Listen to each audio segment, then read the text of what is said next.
त्र्यंबकं यजामहे सुगंधिं पुष्टिवर्धनम्। त्रिकालदर्शी परमेश्वर, मैं श्रद्धा भाव से आपका ध्यान करता हूँ। सुगंधिम पुष्टिवर्धनम, आपका ध्यान पूजन करने वाले, आपकी साधना में बैठने वाले, अनुष्ठान करने वाले भक्तों को कीर्ति प्राप्त होती है।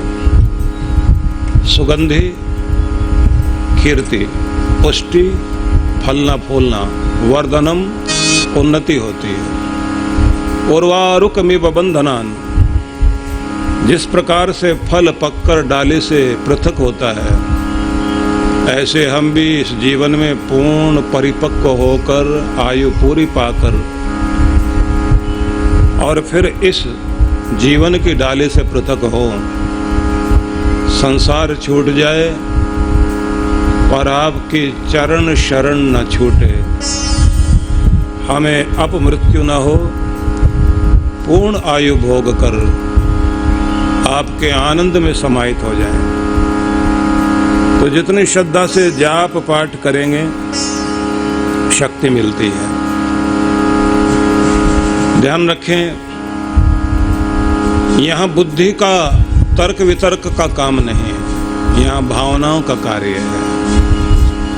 तर्क वितर्क से तो ठीक बुद्धिपूर्वक विधि जान लें, उसके बाद तो श्रद्धा और भावना के साथ जाप पाठ करें तो बात बनती है। भगवान से सद्बुद्धि की कामना सदैव कीजिए कि प्रभु हमारी बुद्धि कभी बिगड़े नहीं। कृपा भरा हाथ आपका हमारे सिर पर हमेशा बना रहे। भूल से हम तुम्हें भूल भी जाएं, पर मेरे प्रभु, मेरे दाता, मेरे मालिक, तू कभी भूलना नहीं। सच में तो वो नहीं भूलता, हम भूल जाते हैं। उसकी दया कृपा तो सदैव हमारे ऊपर बनती रहती है। हम ही उल्टे तरफ मुख करके खड़े रहते हैं। जिस दुनिया ने कुछ भी भला नहीं करना, उनके प्रति तो हमारा ध्यान बहुत है, लेकिन जिसने हमें सदा कृपा की लेकिन जताया नहीं, ऐसा प्यारा तो परमात्मा ही है और कोई नहीं। वो तो सदा कृपा करता है। इसलिए कृतज्ञता पूर्वक अपने प्यारे प्रभु का धन्यवाद करें, नमन करते रहें और हमारी बुद्धि सही रहे, इसके लिए प्रार्थना करें। हमें ध्यान रखना चाहिए कि जीवन क्षण भंगुर है। पता नहीं कब कहाँ किस रूप में इस जीवन का अंत हो जाए। जब जितना अवसर हमें जिस रूप में भी भगवान ने दिया, उसे बेहतरीन तरीके से व्यतीत करने की चेष्टा कीजिए। आपको जो कार्य आता है उसी कार्य के द्वारा आप करते हुए जहाँ हैं, जिस रूप में हैं, वहीं से चलते हुए अपने भगवान की तरफ जाएं। एक महिला अपने घर परिवार में रहते रहते, अपना कार्य करते करते अपने प्रभु को पा सकती है। किसान वाला कार्य करते करते उसे पा सकता है। इसलिए जिन्होंने भी परमात्मा को पाया, वे जितने भी तरह के भक्त हुए, आप देखें उनको, चाहे धन्ना जाट हो, कर्मा बाई हो, सहजो बाई हो, दया बाई हो, मीरा बाई हो, इनके स्वरूप को ध्यान से देखिए। या फिर सावंता माली, सदना कसाई, गोरा कुम्हार, ये लोग अपने घर परिवार का ही कार्य करते करते इसी आधार से ही भगवान की तरफ चले। कबीर ताना बाना बुनते बुनते उसी में अपने भजन गाते गाते अपने प्रभु के साथ जुड़ गए और दर्शन किए। इसी तरह से हम देखें, पुरंदर दास दक्षिण भारत में बड़े अद्भुत संत हुए। साड़ी बुनते बुनते साड़ी में अपने परमात्मा को भी बुनते थे। मतलब एक एक ताने बाने में भगवान की याद। जहाँ हो जिस रूप में जो भी कर्म कर रहे हैं वही अपनी रोजी रोटी वाला कर्म, उसी में भक्ति को जोड़ दीजिए। भक्ति को जोड़ते हुए अपना कार्य करते जाइए। अपने अंदर वो भावुकता लाइए कि आप पिघल सकें, द्रवित हो सकें, भगवान से जुड़ सकें। इसलिए अपने परमात्मा को अपने अंदर आवाज दो। अग्ने त्वम सुजाग्रही वयम सुमंदिशिमहि रक्षाणो अप्रयुच्छन प्रबुदे न पुनस्कृधि। प्रभु ज्योति स्वरूप तू मुझ में जागृत हो और फिर मुझे ऐसा कर कि तेरे नूर से भर जाऊं, मेरे रोम रोम में आनंद आ जाए और उस आनंद को मैं पूरी दुनिया को बिखेर दूं। रक्षाणो अप्रयुच्छन, सदैव मेरी रक्षा करते रहना, वहाँ से बचाना जिधर मुझे नहीं जाना चाहिए, जिधर जाना चाहिए उधर के लिए प्रेरित करते रहिए। यही प्रार्थना है ऋषियों ने की। असतो माँ सदगमय तमसो माँ ज्योतिर्गमय मृत्योर माँ अमृतम गमय। मुझे असत से हटाकर सत्य की ओर ले चलो, अंधेरों से निकाल कर उजालों की तरफ लेकर चलो, दुख से निवारण कराओ और अपने अमृत का दान करो, मुझे अपना अमृत दो। तो इसलिए अपनी यात्रा को इस भूलोक से शिवलोक की ओर इस यात्रा को जारी रखिए। ये शिवलोक, कृष्णलोक, विष्णुलोक, कुछ भी कह लीजिए आप, मतलब परमात्मा के धाम की ओर अपने आप को ऊपर ले जाने का मतलब क्या होता है कि आपके अंदर संसार के वो प्रभाव न रहें जिनके द्वारा आपका पतन होता है, जिससे आप पशुता की तरफ चले जाते हैं। ऊपर से फिसलकर नीचे की तरफ जाना बड़ा आसान होता है, नीचे से ऊपर जाना बहुत मुश्किल है। धरती में ग्रेविटेशन काम करता है। ये ग्रेविटी, ये जो एक आकर्षण शक्ति है पृथ्वी की, ये हर चीज को नीचे खींचती है। और इसी पृथ्वी पर माया की शक्ति भी काम करती है। जैसे जैसे आप ऊपर उठने लग जाते हैं, माया की शक्ति आपको नीचे खींच लाती है। लेकिन ये जो थ्योरी ऑफ ग्रेविटेशन है, इसी के साथ थ्योरी ऑफ लेविटेशन भी है। और वो थ्योरी कैसे काम करती है? आप देखते हैं कि पानी का स्वभाव है, वो हमेशा नीचे की तरफ बहेगा। जहाँ भी गड्ढा देखेगा उधर बह जाएगा, नीचे की तरफ जाता है, हमेशा नीचे जाएगा। लेकिन पानी को हल्का बनाओ, बना दीजिए भाप, भाप बनाते नीचे नहीं आता, ऊपर उड़ने लग जाता है।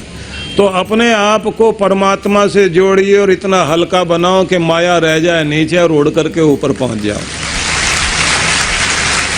जब आप अपने आप को इतना हल्का कर लेंगे कि माया का प्रभाव न रहे और प्यारे परमात्मा का, मायापति का प्रभाव रहे, उड़ोगे आसमान में। उठा बबूला प्रेम का, तिनका उड़ा आकाश। बबूले आते हैं ना गर्मियों में, हवा तेज चलती है, गोल गोल हवा घूमने लग जाती है।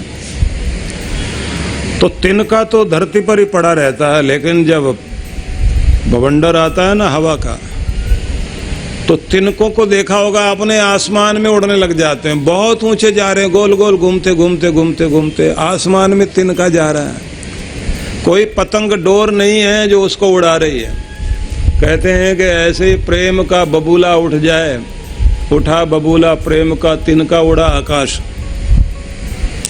तुम तिनके जैसे ही सही, छोटे सही, प्रेम से भर जाओ, प्रेम का बबूला तुम्हें आसमान में उठा देगा, सबसे ऊपर पहुंच जाओगे, ऊंचा उठते चले जाओगे, ऊंचे उठते चले जाओगे।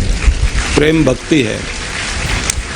भक्ति का ये बबूला आपको ऊपर उठाता है। उठा बबूला प्रेम का, तिनका उड़ा आकाश। तिनका तिनके से मिला, तिनका तिनके जिनका था उनसे मिला, तिनका तिनके पास जिनका था उनके पास जाके बैठ गया, क्योंकि प्रेम ने उसको वहाँ तक पहुँचा दिया। इसलिए प्रेम ही पहुँचाएगा ऊपर, प्रेम ही भक्ति है, बस इसे जगाए रखिए। इसी से आप ऊपर उठेंगे, परमात्मा की तरफ जाएंगे। मतलब ये है कि धरती पर रहो या भगवान के धाम में रहो, जहाँ भी रहोगे अपने आनंद में रहोगे। यहाँ भी आनंद, वहाँ भी आनंद।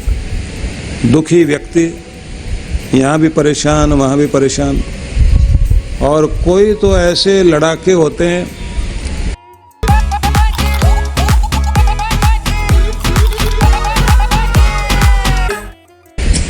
उनको रोटी भी हजम नहीं होती जब तक लड़ाई ना कर लें। कुछ चुगलखोर होते हैं, जब तक चुगलियां नहीं कर लें तब तक उनको पेट भारी रहता है। पुरुष भी हो सकते हैं, महिलाएं भी हो सकती हैं। कुछ महिलाएं चुगली चुगली खेलती हैं, चल बहन चुगली चुगली शुरू करें। छोड़िए, इसमें शांति नहीं है, झगड़े में शांति नहीं है। कोई ऐसा हाल बना के रखेंगे, मैं तो परेशान हूँ, दूसरों को भी चैन से नहीं बैठने देंगे। लड़ाई झगड़ा, लड़ाई झगड़ा। जब कोई नहीं मिलता तो अपना घर ही सही, पति के लिए पत्नी और पत्नी के लिए पति। एक व्यक्ति तो बड़ा दुखी था, पत्नी लड़ती रहे, लड़ती रहे, लड़ती रहे, लड़ती रहे, लड़ती रहे। लड़ते लड़ते जिंदगी बीत गई और एक दिन भगवान चली गई, विदा हो गई। जैसे ही अंतिम संस्कार करके आए तो बहुत तेज आंधी चली और बादल गरजने लगे, और एकदम जैसे ही इसने देखा, घर में पहुंचा ही था, आसमान में बिजली कड़की। तो कहता लगता भगवान पहुंच गई ऊपर, क्योंकि वहां भी बिजली कड़की है। वहां भी लगता है भगवान का तख्ता हिला दिया उसने जाते। लेकिन ध्यान रख लीजिए, याद क्या किया जाएगा? आपकी बुराई नहीं, आपकी अच्छाई याद की जाएगी। आपकी कड़वाहट याद नहीं की जाएगी, आपकी मिठास याद की जाएगी। आपके आंसू नहीं, आपकी मुस्कुराहट याद की जाएगी। आपने कितना जमा कर लिया ये याद नहीं किया जाएगा, आपने दूसरों के लिए कितना कर दिया, बस यही याद किया जाएगा। वही है जो आपको लेकर जाएगा ऊपर, मतलब ऊंचाई पर। वही शांति देगा, वही शक्ति बनेगा, आपका पुण्य ही। इसलिए नित्य निरंतर अपने पुण्यों की वृद्धि करें, खाते में देखते रहें कि कितना क्या जुड़ गया। महान पुरुष लोग एक ही चीज कहा करते हैं कि आज मेरी आयु इतनी हो गई, तो उसका मतलब ये नहीं कहते मैं 70-80 साल का हो गया। जब उन्होंने संन्यास लिया या जब उन्होंने भक्ति की तरफ कदम रखा, उन सालों को गिनते हैं। एक महात्मा थे, 90-92 साल की उम्र थी, बहुत आनंद में रहते थे। वो कहा करते थे अभी 30-32 साल का हुआ हूँ। हम लोग पूछते थे आप तो 92 साल के हो गए। बोले 60 साल पहले मैंने भगवान की भक्ति में बैठना शुरू किया, उससे शक्ति आई, कृपा मिली, और महसूस हुआ कि अब तक का जो जीवन था वो तो उम्र बेकार चली गई, लेकिन जो उम्र भगवान के काम आई तो जीवन तो वो है। इससे पहले को क्या याद करेंगे? जो धन भगवान के चरणों में लगा, सही मार्ग पर लगा, वो धन धन्य करेगा। जो समय भगवान के शुभ कार्यों में लगा, वो समय आपको धन्य करेगा। वही शुभ घड़ी है। इसलिए हर दिन सोचिए कि खाते में क्या जुड़ा। अभी आपने 31 मार्च को बैठकर हिसाब किताब किया, लेखा जोखा अपना दिया। लेखा जोखा तो एक दिन आखिर में भी हमें देना ही पड़ेगा। अच्छा दुकानदार वो होता है जो अपना लेखा जोखा रोज रखे और देखे क्या बिका, कितना आया, कितना उधार, और कितना अभी मुझे माल और लेना पड़ेगा। कोई चीज़ बिकी तो कैसे बिकी, और कोई चीज़ नहीं बिकी तो क्यों नहीं बिकी, क्या कमाया क्या खोया। रोज़ अपना हिसाब चेक करे, फिर हफ्ते में चेक करे, महीने में चेक करे, तो उसके बाद उसे 31 मार्च में परेशान होना नहीं पड़ता। और फिर जब उसके खाते चेक होते हैं तो अकड़ के जाता है जो चेक करने वाले हैं उनके पास, और जिसका काम गड़बड़ है वो पहले डरा डरा बैठा है, हाल खराब बेचारे का। तो अपना हिसाब किताब रोज चेक कर लीजिए, कितना कमाया, पुण्य कितना जोड़ा, कितने गुनाह कर लिए, कितना चुकाना पड़ेगा, कितना दुख भोगना पड़ेगा। हिसाब किताब लगाते रहेंगे तो आपकी कोशिश रहेगी कि चलते फिरते उठते बैठते सोते जागते कर्म करते हुए कोई भी ऐसा कार्य ना हो कि जिसके कारण मुझे दुख भोगना पड़े। मुझे मन से भी किसी का बुरा नहीं सोचना, वाणी से भी बुरा नहीं कहना, क्योंकि कुछ लोग बोलकर दिल से उतर जाते हैं, कुछ लोग ऐसा बोलते हैं कि दिल में उतर जाते हैं। तो दिल में उतर जाओ पर किसी के दिल से मत उतरो। कोशिश करते रहो कि हम लोगों की जिह्वा पर आ सकें, हृदय में बैठ सकें। तो पुण्यों को हिसाब किताब करते रहिए। शाम को सोने से पहले एक बार सारा दिन कैसे व्यतीत हुआ इसके बारे में जरूर सोच लिया करें, और अगला दिन कैसे और बेहतर बिताना है इसकी भी योजना बना लिया करें। सवेरे उठते ही आप परमात्मा को धन्यवाद देने के साथ साथ अपने दिन को बेहतर बनाने की प्रार्थना भी साथ में कीजिए। और रात्रि में सोते समय आप ये प्रार्थना जरूर करें कि प्रभु जैसी अक्ल, जैसी समझ, जैसा हो सका दिन बीत गया, लेकिन आपकी कृपा हमेशा मेरे साथ रही। मैं आज के दिन के लिए धन्यवाद देता हुआ तेरे चरणों में अपने आप को समर्पित करता हूँ। कल फिर तू मुझे जीवन देगा तो सवेरे आकर तुम्हें प्रणाम करते हुए दिन की शुरुआत करूँगा, और अगर जीवन यहीं तक संपन्न हो रहा है तो मेरा प्रणाम स्वीकार कर लो। अपने आप को भगवान को अर्पित कर दीजिए। और जागते समय फिर कहना, फिर तेरी नौकरी में शामिल हो गया हूँ। जो तू कराए करूं, जैसे बैठाए बैठूं, जो खिलाए खाऊं, जैसे रखे वैसे रहूं। मेरी अपनी कोई मर्जी नहीं, सब कुछ तेरी ही मर्जी। मैं तेरा ही हूँ, तेरे लिए हूँ, तेरा ही कार्य कर रहा हूँ, इसलिए सब तेरा ही तेरा है, कुछ भी मेरा नहीं है। त्वदीय वस्तु गोविंद तुभ्यमेव समर्पये। मैं अपने आप को तुम्हारे हवाले करता हूँ। और इस प्रकार से आप जीवन की यात्रा को आगे बढ़ाएं। दूसरी बात आपको ध्यान रखनी है कि सांसारिक रूप से भी सफलता पानी है। संसार में भी पिछड़ मत जाना। संसार में सफल होने के लिए ये ध्यान रख लेना कि सफलता कभी भी अनायास नहीं आती, और अगर अनायास आएगी तो अनायास जाएगी भी सही। बाई चांस अगर आप ऊंचाई पर पहुंच गए तो बाई चांस ही धड़ाम से नीचे भी गिरोगे। इसलिए लगातार चरणबद्ध पद्धति से लक्ष्य की तरफ जो लोग कदम बढ़ाते रहते हैं उनके जीवन में सफलता आती है। लगातार मेहनत, लगातार मेहनत, लगातार मेहनत करते रहिए। भले ही कछुए की तरह चलो, लेकिन लगातार चलिए, आप जरूर सफल होंगे। इसलिए हारो नहीं, थको नहीं, मेहनत करिए, रोज कृपा होगी।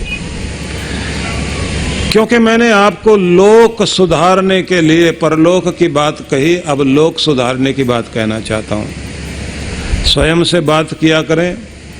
आप स्वयं को आत्म सुधार के लिए प्रेरित करें, अपने संकल्प दृढ़ करें, उत्साह के साथ चलिए। कोई ऐसी चीज नहीं दुनिया में जो आप नहीं कर सकते, हर चीज आप कर सकते हैं। बस मन मजबूत करें और बीच में हार मत मान जाना। किसी की आलोचना और निंदा से घबरा मत जाना। दुनिया निंदा करती रह जाएगी, लेकिन आप अपना काम करके दिखाइए। आपका काम बोलना चाहिए, जबान नहीं बोलनी चाहिए। आपका काम राज करेगा। और ये भी ध्यान रखिए, अपनी नाकामियों की समीक्षा भी करनी चाहिए। गलतियां कहाँ हुई?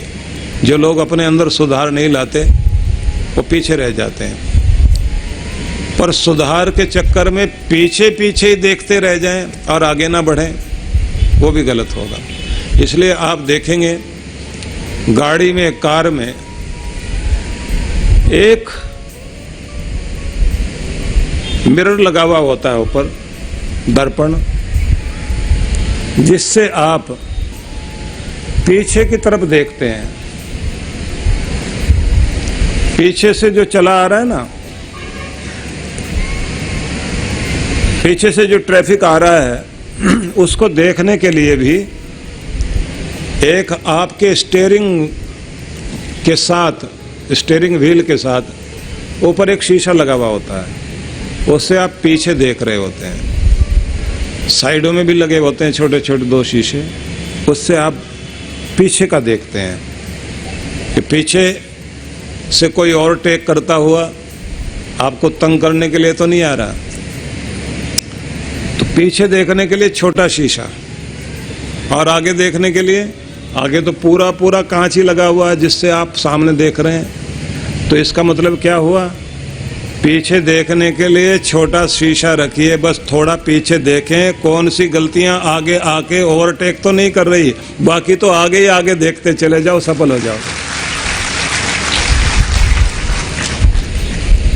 पीछे जाना हो तो फिर बात अलग है, फिर तो मुंह मोड़ना पड़ेगा पीछे। तो जाना तो आगे, तो आगे जाना है तो आगे देखते रहिए, लेकिन पीछे का इतना ध्यान रख लेना कि जिन गलत आदतों ने आपकी राह पहले रोकी थी, कहीं वही गलत आदतें फिर तो ओवरटेक करके रास्ता ना रोक लें, काम ना खराब कर दें। तो इतना पीछे मुड़ के देखना चाहिए।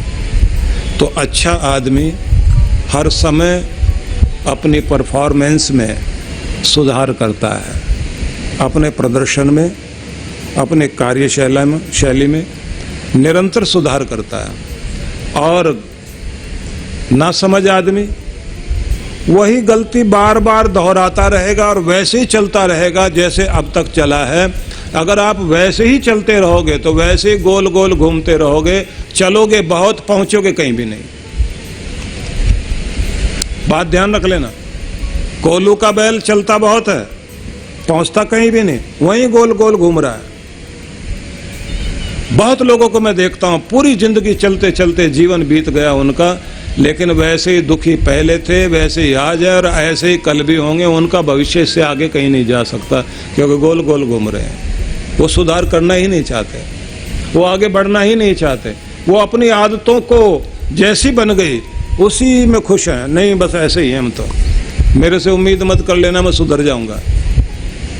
ट्रकों के पीछे लिखा हुआ होता हम नहीं सुधरेंगे। हरियाणा में जाइए आप, उधर गाड़ियों के पीछे लिखा होता है या तो ऐसे ही चलेगी, मतलब ये गाड़ी तो ऐसी चलेगी जैसे चल रही है, तो हॉर्न बजाने से कुछ होने वाला नहीं है, हमको कोई सुधार नहीं सकता। बहुत तरह के लोग दुनिया में हैं, कुछ तो गाड़ी पे लिखवा लेते हैं, कुछ के माथे पे लिखा हुआ होता है, वो नहीं सुधरने वाले हैं। माथे पे क्यों लिखा हुआ है? क्योंकि आदतें वैसी पड़ गई। तो क्या करोगे आप? चेंज लाइए।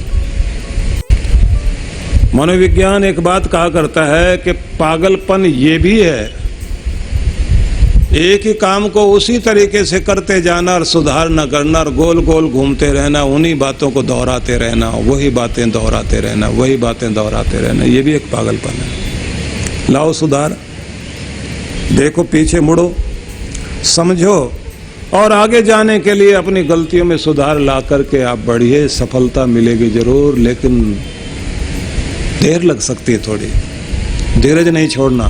और जब सफलता मिल जाएगी तो कमाल देखना, सफलता सबसे पहले एक काम करती है, आत्मविश्वास जगाती है। जैसे ही आप कामयाब हो जाएंगे अपने ऊपर कॉन्फिडेंस बढ़ जाएगा, मैं भी कुछ हूँ, मैं भी कुछ हूँ, अच्छा लगेगा। और कमाल तो तब होता है जब सफलता मिल जाने के बाद आप देखते हैं जो आपके दूर रहने वाले लोग थे वो नज़दीक आने लग जाते हैं, नज़दीक आके बैठने लग जाते हैं। और आपका दूर का रिश्तेदार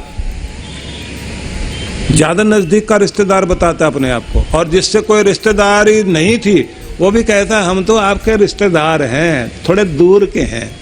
आदमी कहता है फिर दूर के, दूर क्यों नहीं रहता, नज़दीक क्यों आ रहा है? सफलता ला रही है पास में, कामयाबी सबको पास में ला रही है, सफलता सफल लोगों के बीच बैठा रही है, सफलता मान दिला रही है, और सफलता योग्यता निखारने के लिए प्रेरणा दे रही है। सफलता आपको नया बल देती है, इसलिए कामयाब होने के लिए अपने अंदर सुधार लाना बहुत जरूरी है। और कामयाब होने के लिए कामयाब लोगों के साथ बैठने की कोशिश कीजिए तो कामयाब होंगे। फेलियर लोगों के साथ बैठकर आपकी जिंदगी में कुछ होने वाला नहीं, ये याद रखिए। वे आपको अपने जैसा बना देंगे। अब ये 2 ट्रैक हो गए। इससे पहले तो मैं आपको भगवान की भक्ति, ऐसे रहना वैसे रहना, इस तरह पुण्य करना, ऐसे करना, कबीर की तरह रहना, मीरा की तरह रहना, पुरंदरदास की तरह रहना, सदना कसाई, सावंता माली, गोरा कुमार, ये सब बता रहा था। वो एक ट्रैक था। अब दूसरा चेंज किया मैंने। क्यों? क्योंकि मैं चाहता हूं परमात्मा के दरबार में भी सफल हो जाओ और इस दुनिया में भी आप सफल हो जाओ। तो इसलिए अब दुनिया की सफलता की बात कर रहा हूं।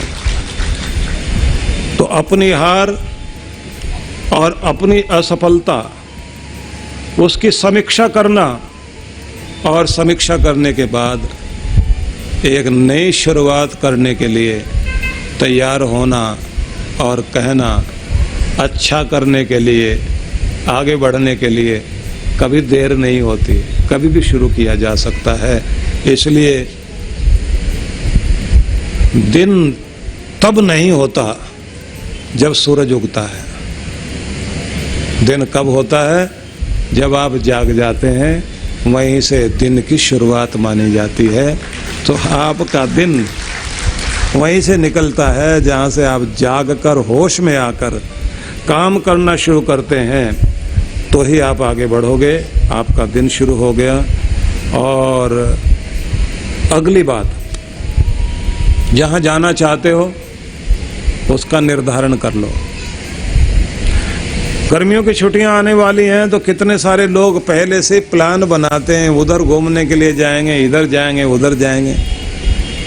तो प्लान पहले बनना शुरू होता है। यहाँ जाना है तो वहाँ क्या क्या देखेंगे, कौन सी तारीख को पहुँचेंगे, कौन सी ट्रेन से पहुँचेंगे, आगे फिर कौन से जगह से कितनी दूरी के लिए टैक्सी लेनी पड़ेगी, कहाँ ठहरना है, कहाँ खाना है, सारा हिसाब किताब लगाया जाएगा। कितना टाइम है हमारे पास, उतने में कितना कितना काम करना है, क्या क्या देखना है, और फिर वहाँ आसपास मिलती कौन सी चीज़ें हैं जो खरीद के वहाँ से लेके आनी है, कोई सोवेनियर भी लेके आना। तो बड़ा हिसाब किताब लगाते हैं आप लोग। पहले से कपड़े तैयार करने लग जाते हैं। थोड़ी ठंडक होती है वहाँ, उसके लिए कपड़े भी वैसे होने चाहिए। ये तो एक छोटी सी यात्रा के लिए तैयारी करते हैं आप, लेकिन जीवन यात्रा के लिए कोई तैयारी नहीं करते जब तक आप जीवन को इस तरह से नहीं समझेंगे। जैसे आप गर्मियों की छुट्टियों में घूमने जा रहे हैं, उसी तरह से अपने जीवन की तैयारी करके देखिए, आपकी ज़िंदगी चमक उठेगी, एकदम कमाल हो जाएगा। कितना वक्त मेरे पास है, क्या क्या मुझे पाना है, जाना कहाँ है, किस तरह जाना है, क्या क्या करना है, सब हिसाब लगा लीजिए और फिर शुरुआत कीजिए। तो आपके पास होनी चाहिए एक डायरी, आपके पास होना चाहिए एक पेन, आपके पास एक वक्त हो जहां आप अकेले बैठकर अपने से बातचीत करें और अपनी ज़िंदगी के बारे में कुछ सवाल करें और खुद से कुछ उत्तर देने की चेष्टा करें। तो आप देखिए, इसी से आपको जाना कहाँ है ये समझ आएगा, फिर कैसे जाना है, क्या क्या करना है, ये भी आप तैयारी करेंगे। फिर आपको ये भी याद रखना होगा, ये सब करने के लिए मुझे अपने शरीर को भी स्वस्थ रखना है। मैं ऐसे लोगों को जानता हूँ जिनकी ज़िंदगी बहुत आराम से बीत रही थी, अचानक मुसीबत आ गई और उन्होंने अपनी ज़िंदगी को एकदम चेंज किया। बूढ़े लोगों के ऊपर उनके बच्चा बेटा नहीं रहा, जवान बेटा छोटे छोटे बच्चे छोड़ के चला गया। क्या करें, नए सिरे से अपने पोते पोतियों को पालना है, काम करना है। पहले कहाँ बीमार से बने बैठे रहते थे, दोबारा से शुरुआत की, अपनी हिम्मत बनाई और अपने बच्चे के फोटो के सामने खड़े होकर के कहा कि बेटा, जहाँ तू हमें छोड़ के गया है, तेरी जिम्मेदारियों को निभाएंगे। हमारे कंधे अभी इतने बूढ़े जरूर हो गए हैं कि ना कुछ कर सकें, लेकिन इरादे बूढ़े नहीं हुए, हमारी हिम्मत बूढ़ी नहीं हुई, और काम करते हैं। ऐसी महिलाएं देखी हैं जिनके साथ समस्या आ गई, उनका पति नहीं रहा और बच्चे कोई 12th में है, कोई अभी फर्स्ट ईयर में BA BCom ऐसे कुछ कर रहा है। बच्चों को पढ़ाना, अभी नौकरी नहीं मिल पाएगी क्योंकि अभी तो लायक भी नहीं बने। और महिला खुद बीमार रहती है, अचानक उसके मन में आया कि ऐसे बीमार रहने से, रोते रहने से कोई सहायता नहीं करेगा, अपनी सहायता खुद करनी है। हिम्मत करनी शुरू की, बीमारी अपनी भगाई, अपने बच्चों को ठीक किया, कुछ न कुछ काम करना शुरू किया, अपने पति की दुकान को खुद देखना शुरू किया और उसके बाद एक अच्छी बिजनेस लेडी बनी, अपने बच्चों को कामयाब बनाया, अपनी बीमारियों को ठीक किया और हर दिन आए और अपने पति के चित्र के सामने खड़ी होकर बोलती है, तुम्हारा फर्ज पूरा कर रही हूँ, दुनिया में जीने को मन नहीं करता, लेकिन तुम्हारी जिम्मेदारियां पूरी करके ही इस दुनिया से वापस आऊंगी। हिम्मत के साथ खड़ी हुई है। ये जो हिम्मत है ये जीने के लिए मजबूर करती है और कमज़ोर से कमज़ोर आदमी भी ताकतवर बन जाया करता है। इसलिए मैं ये कहना चाहता हूँ, अपने आप को बहुत आराम की ज़िंदगी में डाल के कमज़ोर मत करो, बहादुर बनिए और अपने शरीर को मजबूत रखिए। तो जब आपको ये ध्यान में आता है मुझे अपने लक्ष्य हासिल करने हैं, तो अपना तन भी मजबूत, अपना मन भी मजबूत, अपने प्राणों में भी शक्ति भरनी है और नया सीखना जारी रखेंगे। नया नया पढ़ते रहिए, जानते रहिए। इसलिए मैंने आपसे कहा था ना कि पढ़ाई कर लेना एक बात है, पढ़ते रहना अच्छी बात है। जो पढ़ता रहेगा वो सच में पढ़ा लिखा है, और जब पढ़ाई छोड़ के बैठ गया सारा पिछला भूलता चला जाएगा। उसकी ज़िंदगी में उसकी पढ़ाई काम नहीं आती। जो रोज़ नया सीखता है, रोज़ नया पढ़ता है, रोज़ नया जानने की कोशिश करता है, वो उम्र में कितना भी हो जाए समझ लेना चाहिए उस व्यक्ति के पास अभी भी जिंदगी उज्ज्वल है, अभी भी वो युवा है, अभी भी उसके अंदर जीवनी शक्ति प्रबल होकर उसे उदाहरण बना रही है। लोग उसे देख करके सीखते हैं। तो सीखो जिस भी उम्र में आप हैं। और बीच बीच में हीनता आएगी, निराशा आएगी, तो अपनी निराशा से खुद बाहर निकलना। मैं एक निवेदन करना चाहता हूँ आप सभी को। ये जो आप घी तेल वाली चीज़ें खाते खाते ना अपना कोलेस्ट्रॉल जमा कर लेते हैं, किसी को शुगर भी साथ में हो जाती है, और भोजन संतुलित नहीं लेते, परिणाम अचानक कोई शौक लगा, झटका लग गया, तो लोगों को देखा है डिप्रेशन में चले जाएंगे। शुगर वाला हो और साथ में ब्लड प्रेशर हो और इधर शॉक लग गया, और शरीर की कोई मेहनत एक्सरसाइज करता नहीं, अब पहुंच गया डिप्रेशन में। जीने को मन नहीं करता, रात को नींद नहीं आती, सारा दिन निराशा की बात करता है और पूछता है। डिप्रेशन वाले लोग क्या पूछते हैं? एक ही बात कहते हैं, हम जीते क्यों हैं, क्या मिल जाएगा जी के। एकदम स्थिति बदल जाती है आदमी की। थायराइड हो गया, या तो एकदम हाइपर होगा आदमी, गुस्से में आएगा, या निराश, जीवन एकदम विचित्र हो जाता है। क्या करो? बैलेंस बना के चलिए, अपने तन को ठीक रखो। जाति करोगे कभी घुटने जवाब देंगे, कभी आपके हार्ट ने, और यही कोलेस्ट्रॉल जमा हुआ ब्रेन में पहुंच गया। आदमी का आधा शरीर क्लॉटिंग हो गई दिमाग में, आधा शरीर झूला पड़ा है बिस्तर में लेटा हुआ। दुनिया का बेहतरीन दिमाग वाला आदमी कमाने के चक्कर में इतना पागल हो गया कि अब उसकी जिंदगी जो है डॉक्टरों के इंजेक्शन लेते हुए और बिस्तर पर लेटे लेटे जिंदगी का वो क्षण जब उसे अपने जीवन का आनंद बिताना था, आनंद के साथ जीवन व्यतीत करना था, वो उस समय ऐसे गुमनाम जिंदगी जी रहा है।